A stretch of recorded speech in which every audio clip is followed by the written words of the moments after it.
What's going on, CDL fans? I figured there's no better way to kick off the season than by giving my way too early predictions for all of the qualifier matches we already see scheduled on the CDL website. The CDL dropped their full official schedule, and with that came all 24 qualifier matches for every single team. So in this video, I went through and I predicted the exact record from those 24 qualifier matches for every single CDL franchise. Now, obviously, this does not include minor tournaments or major tournaments, so this is strictly the online quals. I did a couple of these last year for each major, but I figured this year, let's do it for the entire season. And the whole point of this video is to be wrong, right? At the end of the day, if I get this right, that's pretty boring, right? I don't want to be right about these. So hopefully I'm way off, and some of these teams either do way better or way worse than I expect. But let's kick it off with the 12th ranked team. Of course, we all know it's going to be the Vegas Falcons, and I have them at a 2-22 record. Honestly, them only winning 2 matches sounds crazy, but we've seen it previously with like the Vegas Legion and Vanguard. So I wouldn't be surprised if they come away with a couple more wins than these two. And honestly, I hope they come away with a couple more wins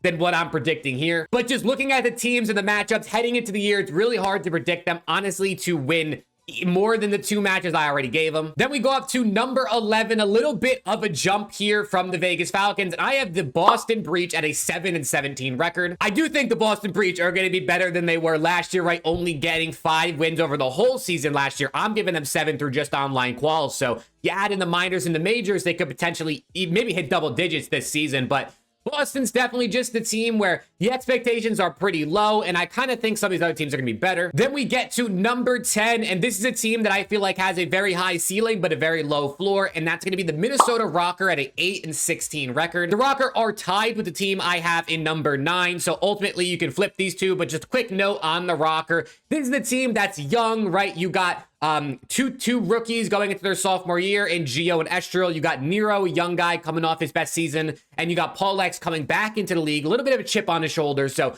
could potentially see these guys maybe being a bit better if they do take that step up. But for now, I have them tied technically with the team ahead of them, which at number 9, I have Gentlemates. And to any of the Gentlemates fans who are finally either getting into the CDL, or maybe you feel at home now that your favorite org is in the league, this is not a shot at the Gentlemates. It's just truly as someone who has been watching COD for a while now, I just feel like this team is going to lack slaying, especially coming from their ARs. Now, we've seen Skies be able to slay out in the past, but at also an 8-16 record, it's going to be, I'm not expecting a whole ton from this Gentlemates team. And it is important to note, I can't predict the future when it comes to roster changes. It's possible any of these teams make a change and they get significantly better or significantly worse than what I think they're going to be at the time I'm recording this on November 14th. And I really do hope all of these teams outperform what I have them doing, right? I would love to see some big surprises this year. Ultimately, I really don't care who the best team is. Obviously, I'm biased and I want it to be my favorite team, which is LA Thieves, but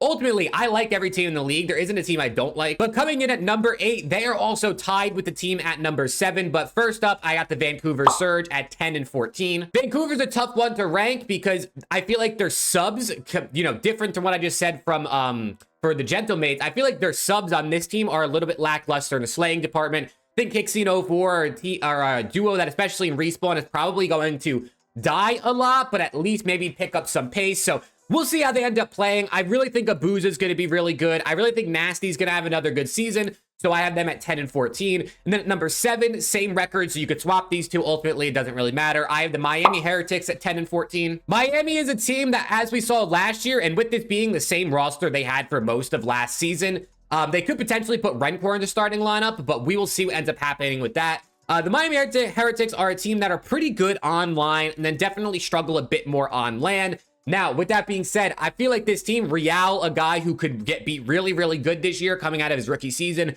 Rencor, someone who could potentially start for them, but could come in later in the year, who could be a rookie and could potentially be really good. He looks pretty good in the scrims and the 8s and everything I've watched so far in the preseason. But now let's keep moving to our number 6 seeded team, and I'm going to have the Carolina Royal Ravens at a 12-12 record. The Ravens are a team that have looked good in the preseason. I mean, they were winning kickoff tournaments left and right. Their players were winning all the different duo swap tournaments. I mean, Gwyn and Tej were winning stuff. Splashers had been a little bit underwhelming, I would say, so far in the preseason, but this is a team that I think will pretty much undoubtedly be fighting for a top 6 spot most of the year. And it's also important to note, if you look at the standings last year, every team outside the top 4 had a negative win-loss record. Now, this year, there's a top 3. So as you'll see in my predictions, it's a little bit more likely for maybe a couple teams to hit around that even mark, or maybe even get a slightly positive record along with the top 3. But either way, it's pretty realistic, I think, that a lot of these teams are going to end the season with a negative win-loss record. But the Carolina Royal Ravens, like I said, 12-12 even record. I think they're going to be solid. At number 5, at a 14-10 record, I do have Cloud9, C9 New York. This is the team that I think their sub duo looks great, but their SMG duo definitely worries me a bit, especially in Respawn.